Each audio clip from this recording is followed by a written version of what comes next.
Well, let me welcome you to the conversation. Thank you, sir. Elections are under 10 days away from this Sunday. Are you comfortable that this election will hold? Yes, I think I know the election will hold.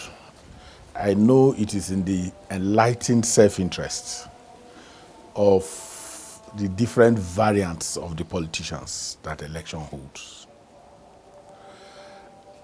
As to whether there are challenges, there are multi-faceted challenges that are facing the election.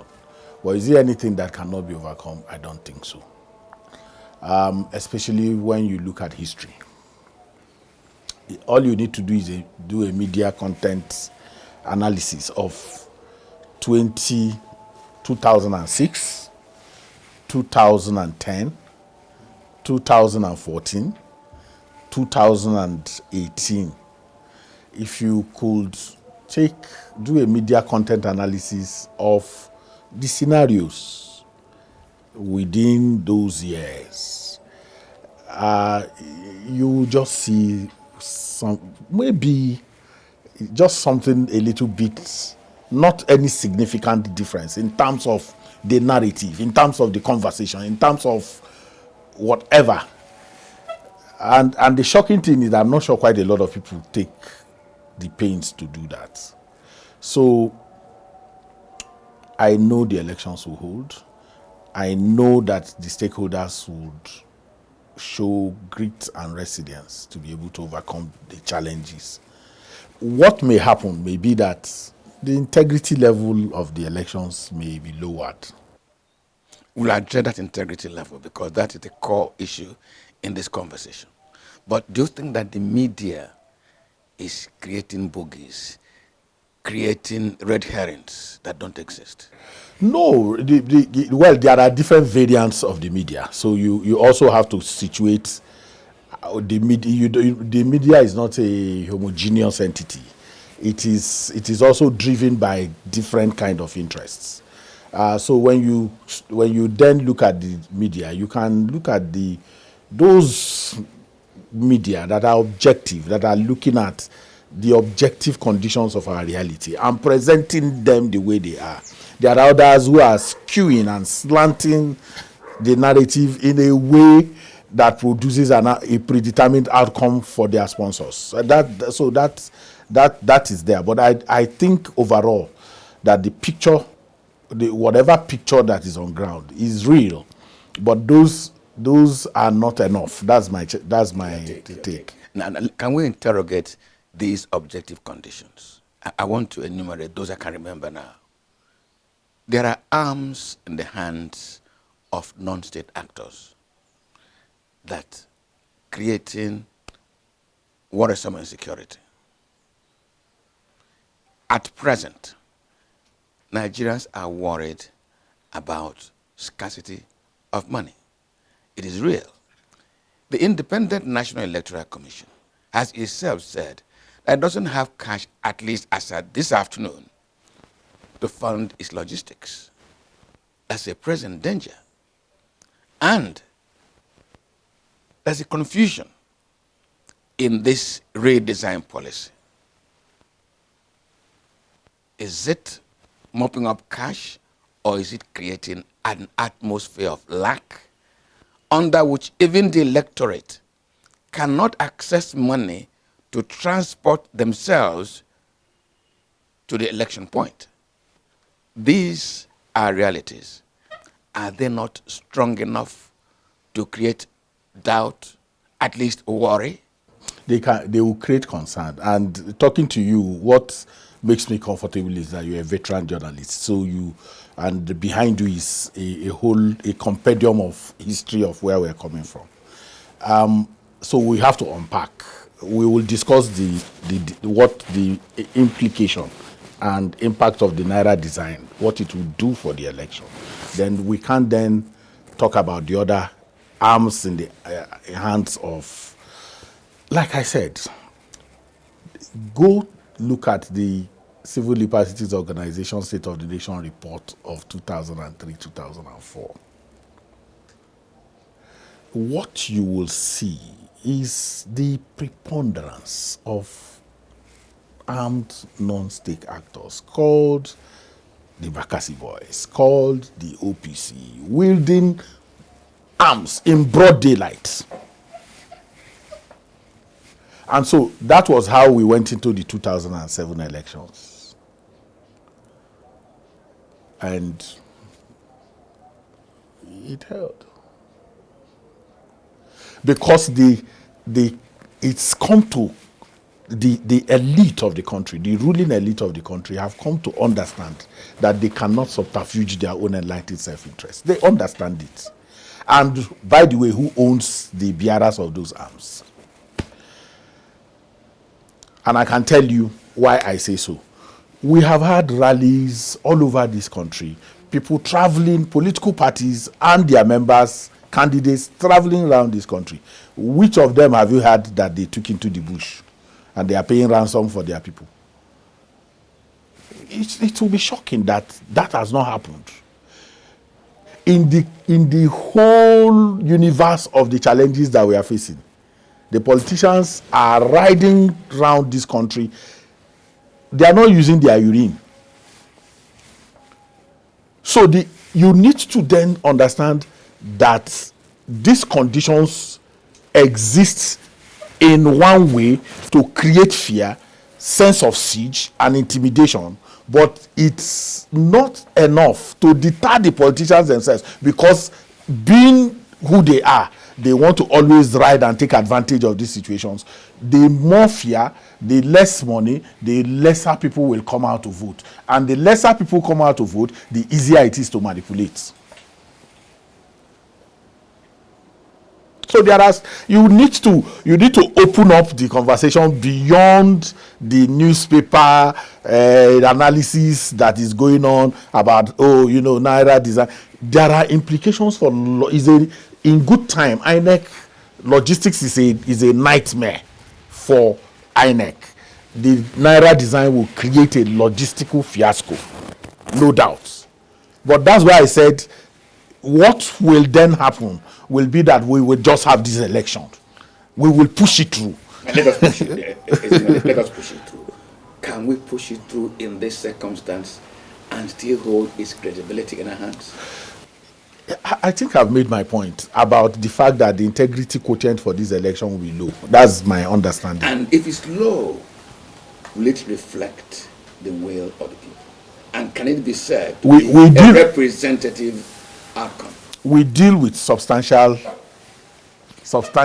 what we say here is substantial compliance. I will come to that with the lawyer, because we need also to interrogate what conditions amount to either substantial non-compliance. Well, we will leave that. We will leave that to the lawyer. But yes. But the point is that it is also the court that determine what is substantial, and then the number of lawyers you have their own idea and definitions. So if you have 1,000 lawyers, you are likely going to get 1,000 definitions of what constitutes substantial. But what I am saying is that my work is to continue to inspire confidence in democracy and the electorate, to understand that in spite of whatever challenges there are, the politicians are determined to allow the process to play through.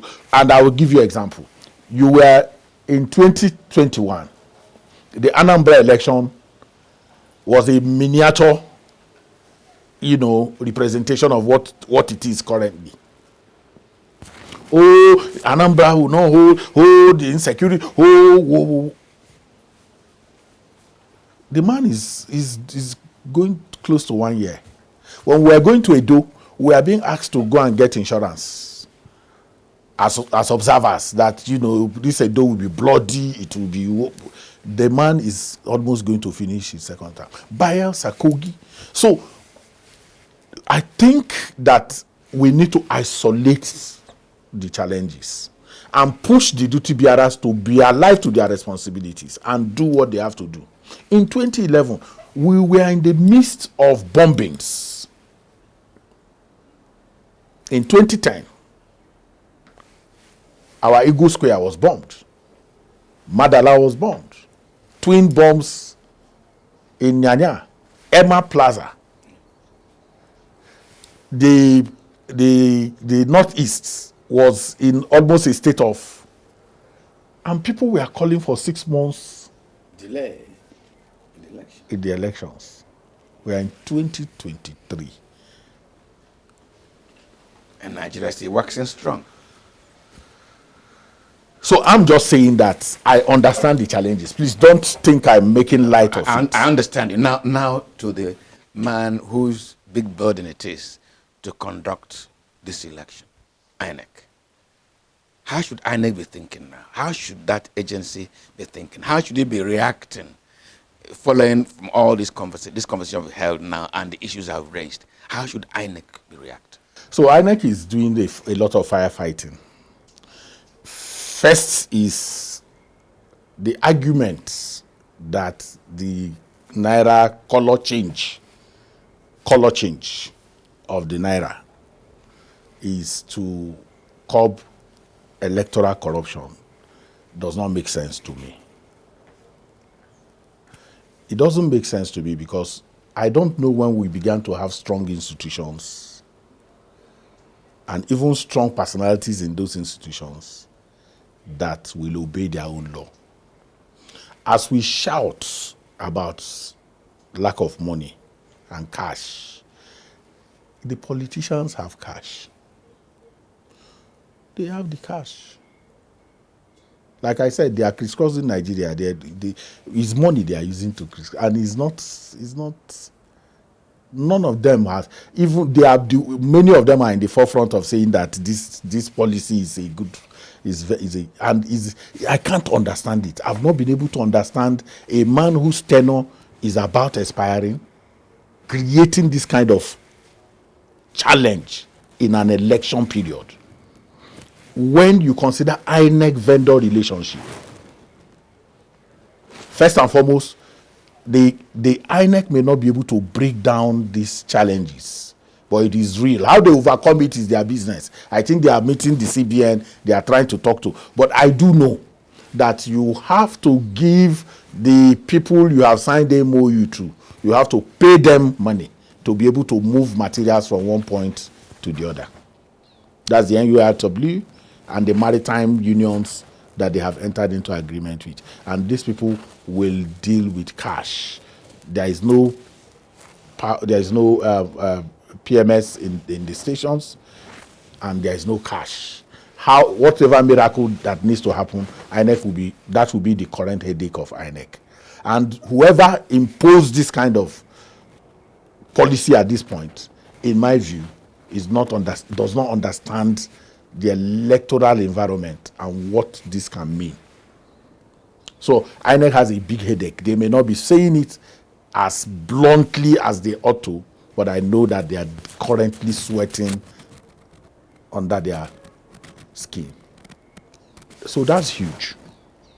For the security agencies, because election is a stakeholder engagement, the security agents who ordinarily in good time will not pay their people their stipends on time, turn them to beggars on election day.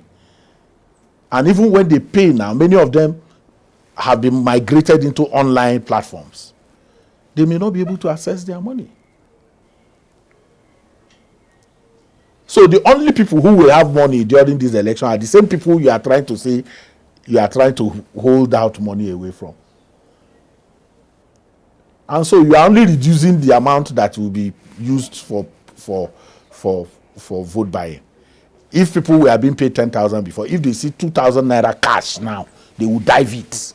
They will dive the 2,000. Even when they know it's a crime. And the security agencies will coordinate it. Ezenwa, I not seen a fiasco. You want to be positive. I have to be positive and optimistic.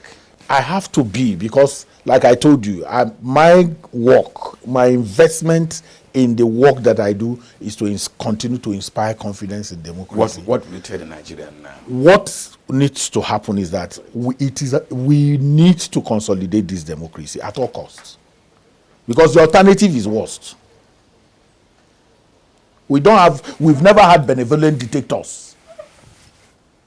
I've always craved for one. But where do you find one? No, you can't find, because the cultural mix of the country does not allow that. It doesn't. So we need to work to make sure that we vote people out and we vote people in, and suffer the consequences, because that's what democracy is about. If you vote good people in, you benefit. If you take bad people in, you suffer the consequences for 4 years or more. But because it is predictable and there is a tenure, you can understand why the bad one you voted in. And so that's why seems to be excitement for us that let this. But if for any reason we have the alternative, we can't determine. There is no determination. Listen, let me just my last question for you. I went through the 240 polling units that INEC says elections were not held there. And I said to myself, it was also INEC that created those units. Has INEC found something to your knowledge, or is INEC contradicting itself? No, so you create and uncreate. No, it's not. They are not uncreating. Those polling units will remain, and it's the problem of communication that I talk about. The chairman came and said 240 polling units people will not be voting there, and gave a little peep into why that may not happen. In some places, it may be because of violence. In other places, opportunities where we were running voting points. We had 10 years, more than 10 years with population explosion and urbanization and the rest of them. We still retained the same polling units that we had under FEDECO and NEC. It didn't make sense. So you needed to. So INEC was having an administrative arrangement that was called voting points. Most of those voting points were just to ensure voter accessibility and ensure that more and more people participate. Some of those voting points are in the same locale. Let's say in a secondary school where you have a particular polling unit and those voting points have now been made substantive polling units. And people were given opportunity to migrate to those new polling units. Many people did not migrate. And INEC did not want to arbitrarily allocate polling units to people who are in those polling units. So if people did not choose to migrate in this one, it does not mean that those polling units are not needed and they are not viable. Nigeria does not end in 2023. There will be 2007 election, more enlightenment, more, advocacy will have been pushed in for people to be able to do that. So it's a good thing that you are trying to open up the space and, for more people to participate. But sometimes our people also have their own issues. If you paste the polling unit, go and locate your polling unit, find it out, a lot of people are not listening. On election day is when they will now go, and when they can't find their name in a particular place, yes, but there will also be that challenge. But election is not a church service that is ordered. It is an imperfect process. It is the ability now of different stakeholders, to put in the work. And I believe in the Nigerian resilient spirit to be able to do that necessary thing that can ameliorate the challenges that we will face in the election. Because at the end of the day, whether in America or other places, if you follow the Al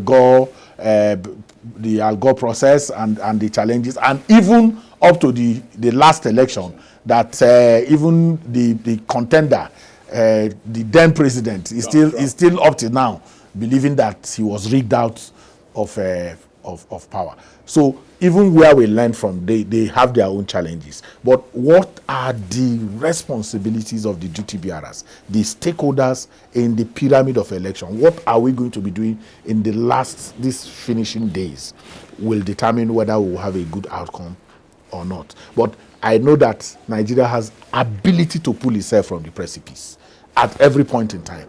And that ability is what we are going to see in 2010. We may have an anticlimactic situation that will shock all of us and say, whoa, many times when you say it is finished for Nigeria, that's when we sprint back to life. Ezenwa, thank you very much for coming to the conversation. Thank you, sir. Thank you. I'm grateful for the opportunity.